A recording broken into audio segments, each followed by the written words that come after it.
สบายดีทุกคนนะสบายดีตอนแรกเปิดกินอยู่เขตบ้านปากทางต่อใส่ดงนาทองเนาะโอ้นะ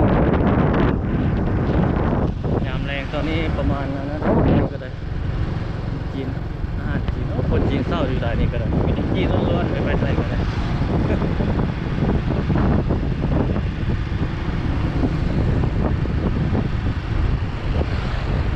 บรรยากาศนี่เอาไปสีไข่เนาะทุกคนนะสวัสดีตอนแรงมาอยู่กับซ่องเล่นพาเลาะคลิปนี้เอาไปเกตสีไข่ก็เลี้ยวพอแหละเดี๋ยวจะเก็บบรรยากาศไปยาวๆเลี้ยวทางไปให้ทุกท่านได้เบิ่ง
ผมดินแล้วนี่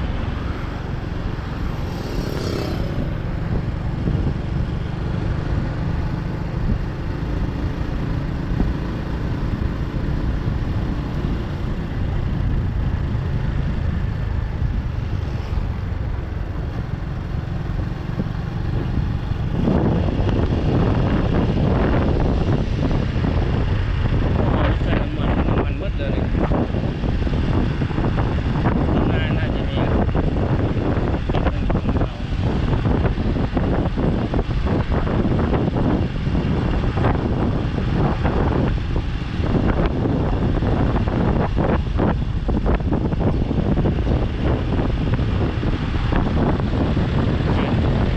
สองข้างทางนี่เริ่มมีธุรกิจอาหารขึ้นมาหลายแล้ว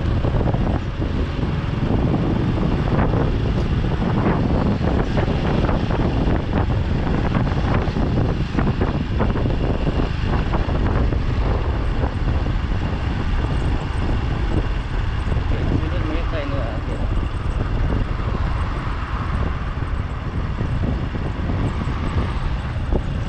คือเรื่องนี้ใส่เนื้อเข้าไปใน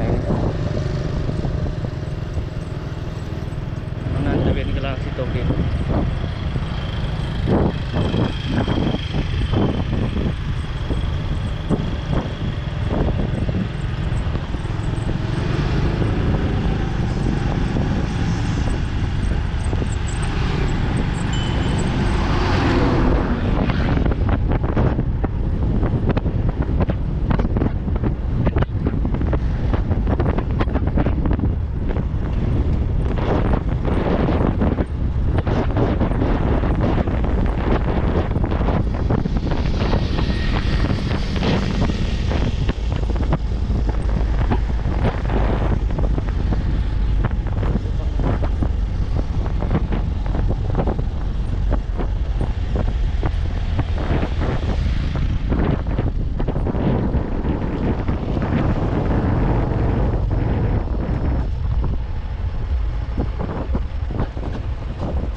โอเคมื้อหน้าจึงไปคืน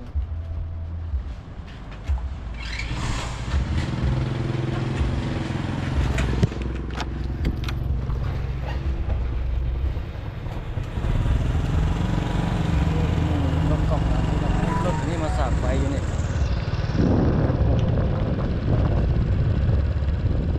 วางอยู่นี่เมื่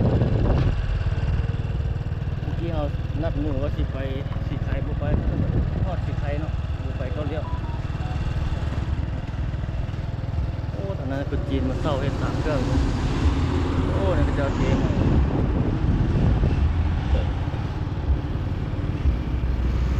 เดี๋ยวที่พาเข้าทางหน้านี่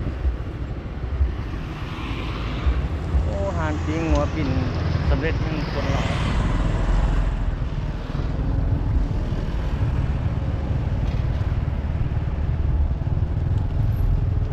นี่สาขา2สาขา1อยู่พุ่นอยู่นะหนองเมี่ยง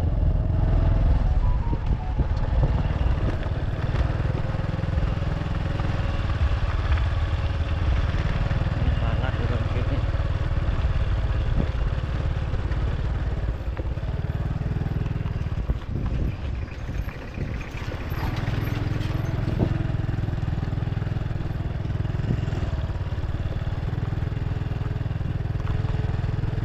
โอ้ดอกนี่ดอกว้าวเขตทางหน้าเอานี่ก็เขาจะมาอยู่หลายกำลังที่มีคนมาอยู่หลายนะพอหมาย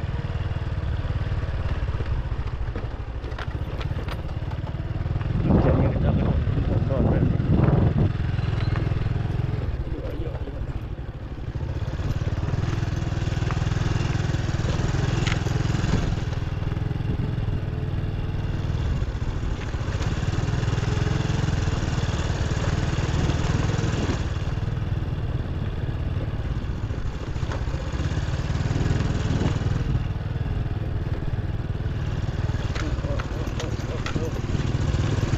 อันนี้เป็นทางลัดของน้ำ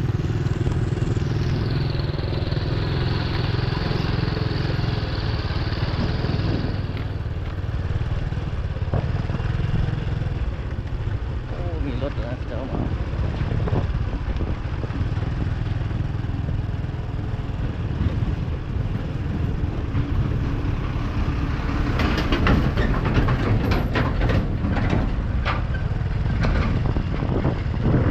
บริษัทติดตามซ้ายนะมองไปนี่เยอะๆ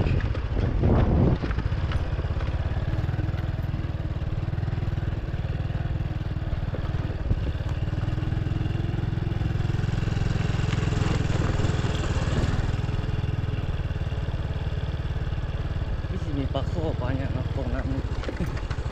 แต่ว่ามันให้ดับเปื้อนที่เนี้ยหลายปลาก็เป็นปลาน้ำเปื้อนนะ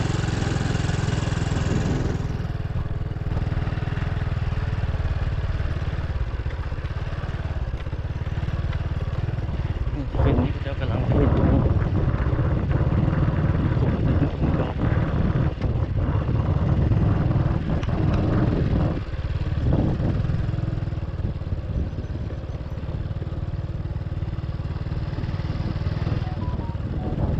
เป็นดินจัดสรรไปเท่าที่นี่เป็นรอบเป็นรอบเลยอ้อม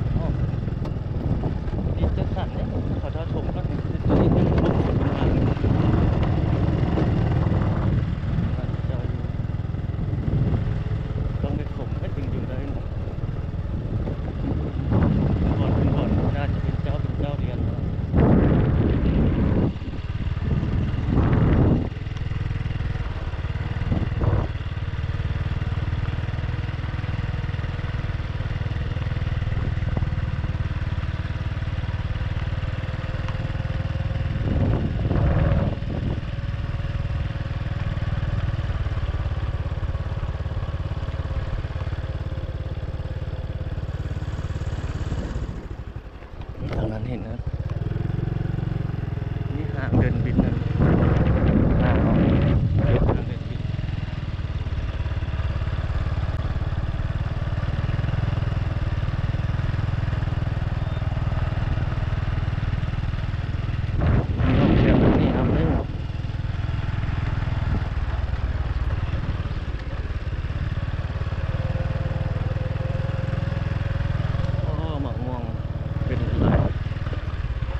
แห้งสูงให้เข้ามาแล้วติดอยู่แถวข้างๆมันก็มีราคาได้เป็นบริษัทเป็นอย่างเขาเจ้ามาอยู่นะมันมีไฟแห้งสูงเลยไฟแห้งต่ำเขาเจ้าพัดผมมาอยู่ไฟบร้อนนั่นน่ะกำลังทำงานเขาเจ้าบริษัทเขาเจ้าตะบิดมันมีแต่ไฟน้อยไฟสมไซธุรกิจพวกเงินเนี่ยนะสมไซธรรมดานี่มันแห้งสูงแล้วยังมีทงนาเขาเจ้าจกใหม่จกดินตาเราเห็นพี่น้องเบิ่ง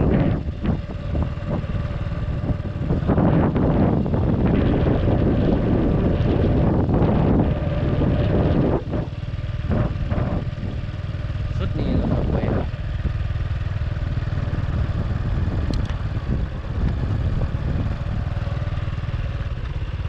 ว่าเขาเจ้าจะเข้าไปวันนี้ที่จะไป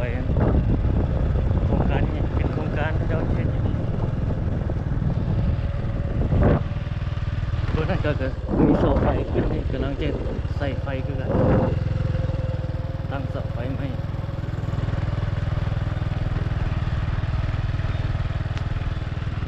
บ้านมันเขาเจ้าอยู่แบบดั้งเดิมมาเป็นมี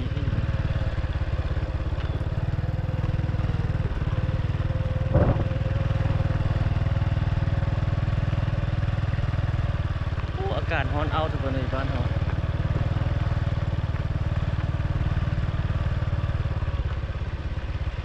โอ้โหนี่เจ้าเลี้ยงหัว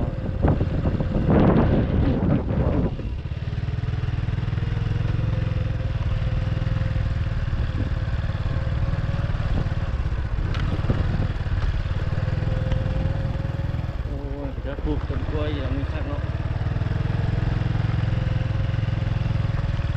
ได้กินเนี่ยปลูกนี่ว่าได้กินได้กินนะ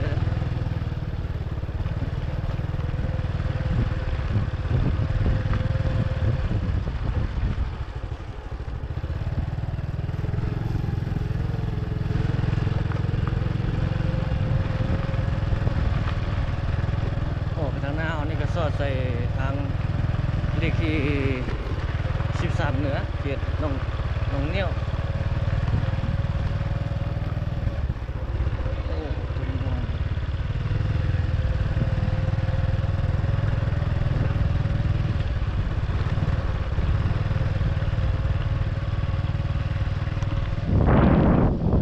แล้วเจ้ากำลังจะใส่เสาไฟ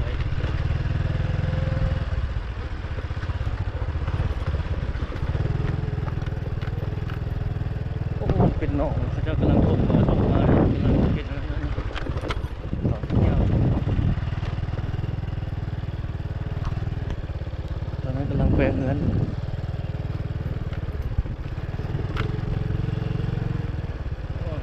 ข้างป่าศักดิ์สิทธิ์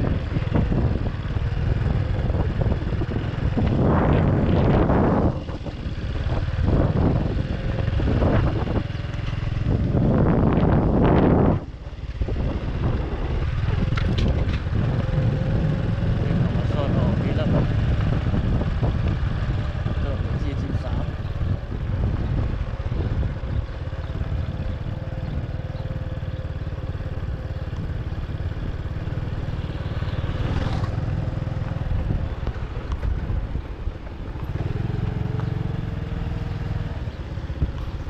โอ้ทำงานเขาเจ้าขายในอย่างอาหารจีนเนาะทางลาวเนาะข้าวเปียกไปทางนี้ไปทางวังเวียงพวกนั้นนะอันนี้จะมาจากทางสิงห์ไทย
ทั้งสี่ไข่เนาะ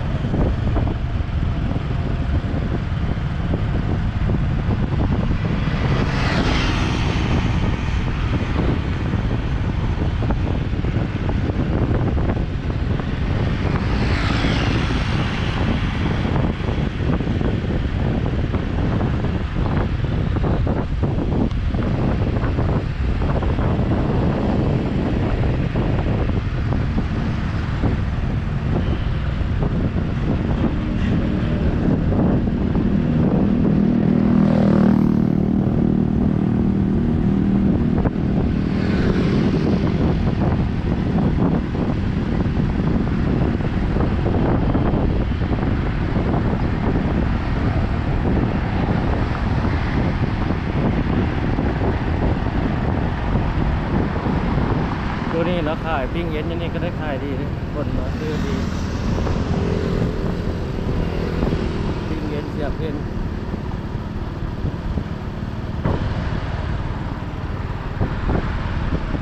เสือ90เลยขายดี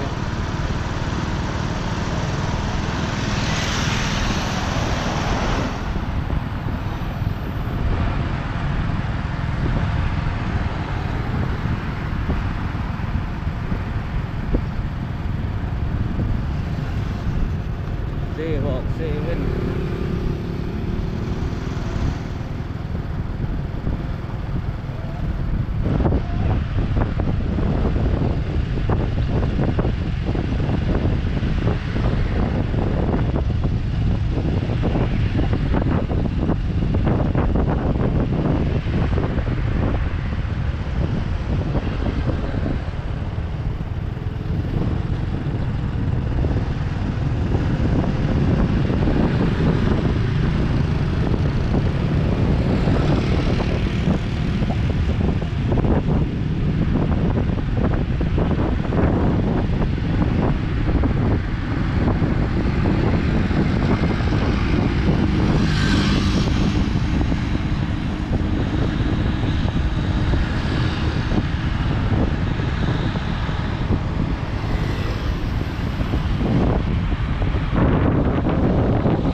ประมาณนี้ก่อนซะทุกคนเนาะคลิปนี้เนาะข้างหน้านี่ก็เกตสีไข่แล้วโอ้รถเบียร์ที่เพิ่นมาว่าพี่เลยทุกคนบริเวณข้างหน้า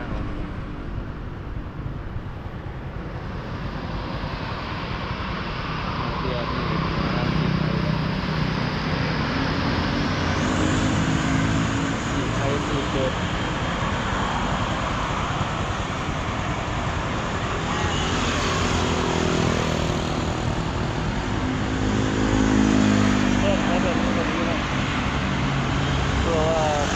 เลือกใช้บริการได้หลายสายทางเดี๋ยวกลับมาแล้วที่โอ้ไม่ชื่อเลยติดสายไฟเนี่ยมาเอาทีละ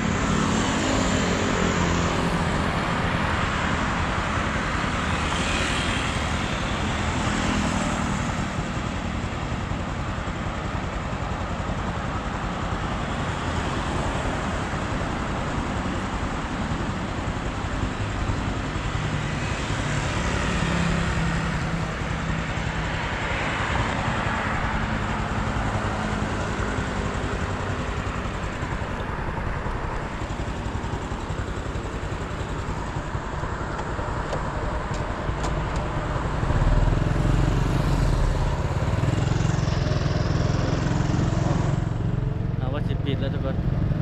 เห็นงานมาเนี่ยถ่ายต่อเลยก็ถ่ายไปข้างหน้าต่ออันนี้คนตึกคนจีนเศร้าประเทศเทคเก็ตบาร์เป็นผับเป็นบาร์